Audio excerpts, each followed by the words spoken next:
Greetings and salutations. This is Vespasian and his... Oh, sorry. I keep forgetting it. Sorry. And his trusty sidekick, me. Yeah, you. He's changed his name by indeed, Paul. He's now called me. Right, so it's me and Alex talking about our new Chinese, our new look Chinese. If you've been keeping up with the last two videos, I've started rebasing and repainting my Chinese. Basically upgrading them, making them a little bit more fresh. The figures are getting old and quite a few got damaged, so I had to replace bits of them, and while they're replacing them I thought, why not touch them up and make them look a little bit more shiny. Part of this is rebasing them, and originally I had the Chinese based on grass, which I didn't like. To be honest, I'm getting a bit bored of figures based on grass, unless it's a themed army.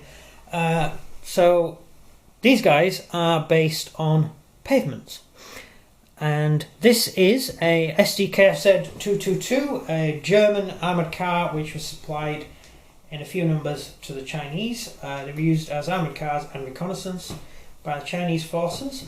I had a spare figure left over from the last lot of Chinese I rebased, so I've put this as a little vignette, and you've got the armoured car sort of parked at the side of the road with a Chinese officer.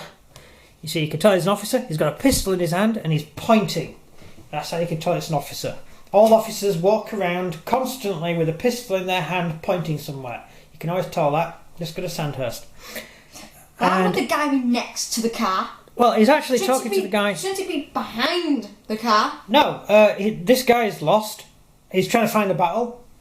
He's driving around trying to find the battle, and he says, hey, there's a Chinese soldier there. Let's go and ask him what's going on. And so he pulls up next to this Chinese soldier, and the Chinese soldier says, yeah, you just go down the street, turn left, and that's where the Japanese are. You just shoot away there. It'll be fine. That's what they're doing. So basically, it's a little... No question. Yes. Why is it rooftop opened? Because it had an open rooftop. The Sdkfz 222. Is that dangerous to infantry with grenades? No, that's what that cage is on the top. The cage. It had a cage at the front. The later ones had the cage at the back what as well. What about flamethrower? Grow up. These are reconnaissance vehicles. They're not, in reality, going to meet flamethrowers. I bet you're alive. No. Yeah, because we're playing a get war game. In reality, your reconnaissance vehicles and your very light tanks are nothing to do with the rest of your panzers. The rest of your tanks, sorry. Went into German mode there for a second.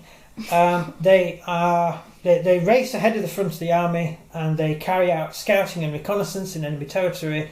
And when they find the enemy, they withdraw, and then the tanks come up and the infantry come up to deal with the enemy. So in reality, your light armoured stuff doesn't need to be heavily armoured, because it's unlikely you're ever going to actually come across something capable of killing you.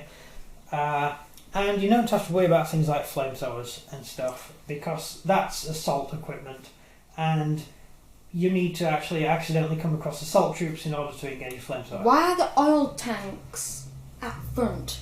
Because there was a box on the front to put the fuel. But what happens if you get shot? You're going to lose all your oil. Well, you move very fast and hope you don't get shot. Chance.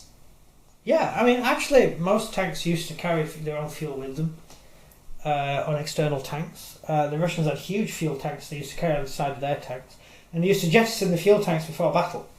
So whenever you see people wargaming with T-34s with the fuel tanks on the side, and you go, oh cool, I've got a T-34 with fuel tanks on the side and I'm fighting a battle, they wouldn't have fuel tanks on the side in battle. Well, no. You eject your tanks. Wouldn't that make a reaction? Yeah. If you get shot, because it's just going to make a reaction to it. Russian tanks were diesel, so they tended to be slightly harder for them to catch fire. So I don't think it would have been too much of a problem. But you don't want the additional weight. Your engine will break down. If you're driving along with a couple of tons of fuel on the back of your tank, not only can your tank be hit and the fuel spill all over your tank and flood your engine, and if it catches fire, you die. Secondly, you don't want the additional weight. You don't want that weight weighing your tank down. I mean, theoretically, if you want to survive, you should cover your tank in wood. That's the best way of stopping anti-tank rounds, believe it or not. But if you do that, your engine explodes. Oh, sandbags. Yeah. Churchills and Shermans in the Second World War would put wooden, literally logs on the chain logs to the sides of their tanks. More tanks were lost due to engine failure because they were carrying a tree on the side of their tank than was lost to enemy fire. It's really silly. It's just, hey, human logic. Humans are silly creatures. So yes, this guy has fuel tanks, fuel drums on the front, which is very useful for refueling the vehicle. It is a reconnaissance vehicle, so it will operate forward in a forward position. It's got a little canopy on the back here, which hasn't been used. It's just on the back to look cool because it looked good, and I had a bit of milliput left over when I made it, so I thought, hey, I'm going to make a little canopy for the back. I was bored, and that's it. That's the armoured car. I quite like this one. This is quite a good job. This. Basically, I was trying to work out how to base it. I decided to do it on the pavement, the same as the infantry, and I think it went quite well. Any more questions? One more. Go on. Why do they have an extra wheel here? Why would you? Why do we carry an extra wheel in our car? We do. Yeah, we do. Why do we? Just in case. Apart from the fact it's the law. Just in case the wheel's tire goes down. Yes. Well, no. I mean, if a tire goes down, you pump it back up. Or it gets like a needle or something in it, and it pops it. Yeah. If your tire blows out or gets a serious puncture, you need to take it off. We changed tire. Do you remember us changing the tire? Yeah. You do, right? Yeah. So why did you ask that question then? Because you know why. Then. Yeah. I've done it before. Yeah, spare tyre, always very useful, especially in a war zone. Yeah, why would you have a spare tyre on the side of a tank? On the side of an armoured car? Because it operates behind enemy lines, it operates far away. We just took all that firepower on the side, and we just lost a wheel. Let's just use the spare wheel. Oh, never mind, it's got bullets in it. Yeah, if you're in a situation where your wheel gets a hole in it during combat, you just don't worry about that hole. That is not the important thing. The important thing is the guy firing an anti-tank gun or a machine gun at you. They're the guys you're worried about. Don't worry about an anti-tank gun. I was shooting you point blank range and I missed. Yeah, but you will. You should see that videos. Yeah. So basically, you're not going to worry about a flat tyre in the middle of combat. When combat is over, or if you're not in combat, you just get a flat tyre, you can just take the tyre off and put a new tyre on. I'm telling you what happens if the spare tyre has a bullet through it already. Then you get another one. Or shrapnel. When you get back to the depot, you say, can I have a spare tyre? But you won't be able to make it at the depot. In Russia during Barbarossa, the Germans would literally cover the back seat of their vehicles in tyres. Because they went through so many tyres, they would actually carry a dozen spare tyres on the back of the tank or the back of the truck. And you see if you look at pictures, you can see trucks with 3 or 4 tyres taped to the roof of the truck. Because they went through so many tyres, just literally wearing the tyres down. Basically you just need more tyres. And whenever you see abandoned vehicles in the road, you notice they don't have wheels. Because either the retreating enemy would take the wheels off and take them with them, or the enemy or when guys capture vehicles, they take the wheels off. They don't take the truck. You haven't got the fuel.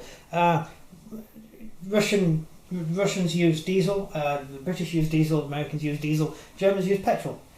So we can't use their vehicles. We don't have the fuel. So basically, just the same like that idiot film, The Battle of the Bulge, where the Tiger tanks for some reason are trying to capture the American fuel dump for their tanks. Yeah, if you put fuel from an American tank in a German tank, your engine will break down. You cannot use the same fuel.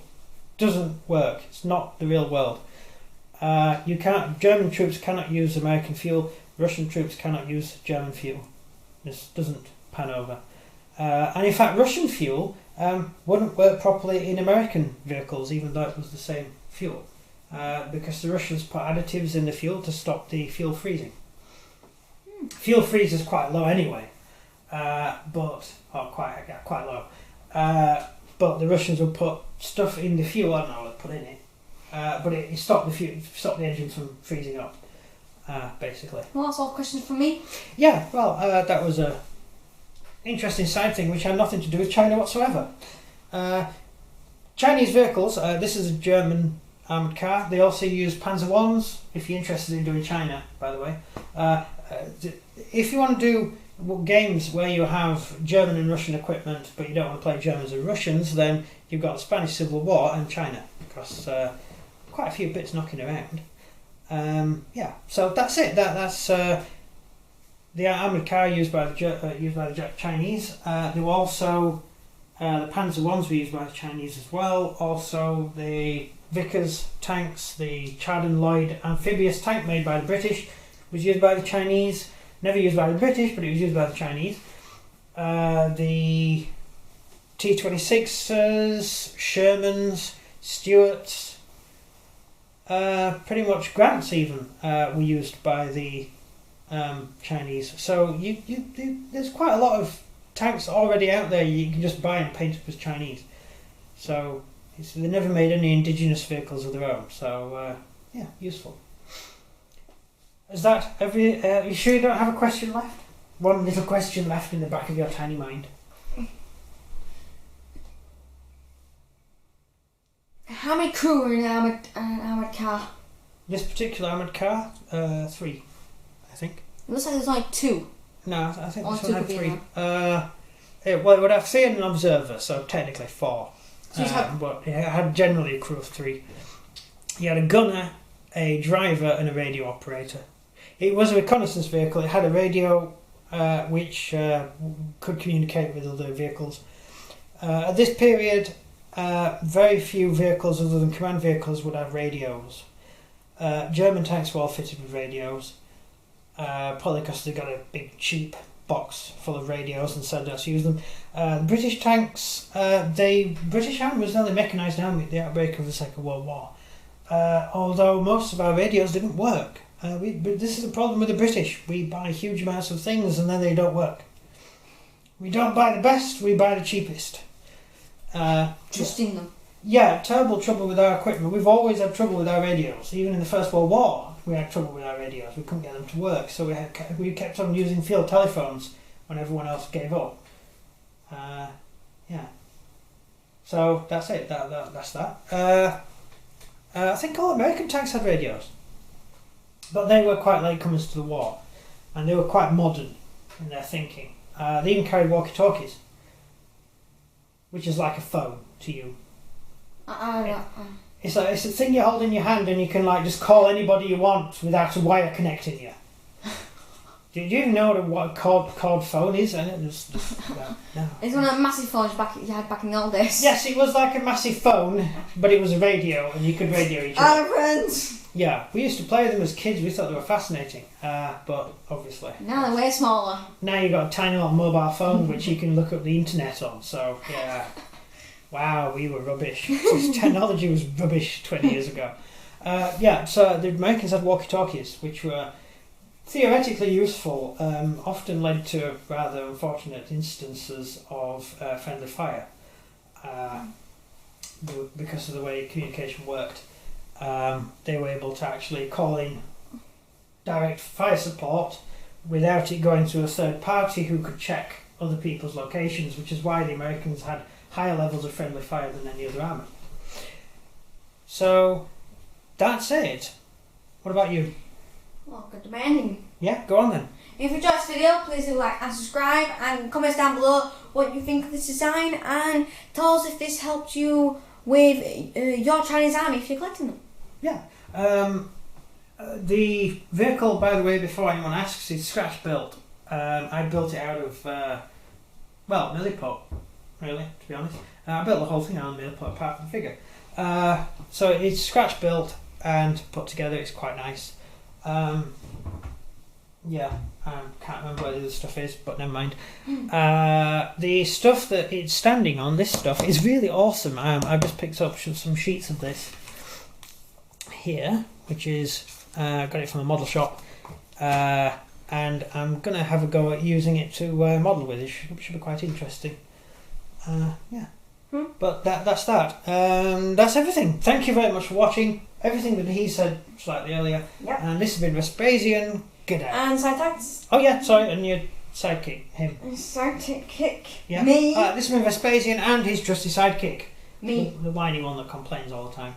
Oh no, don't get all upset. No, don't bully me on camera. So, there we go. I'm now going to lock my door when I go to bed at night because he knows where I sleep. And that's it. Thank you very much for watching. This has been Vesp and him. Good day. Bye.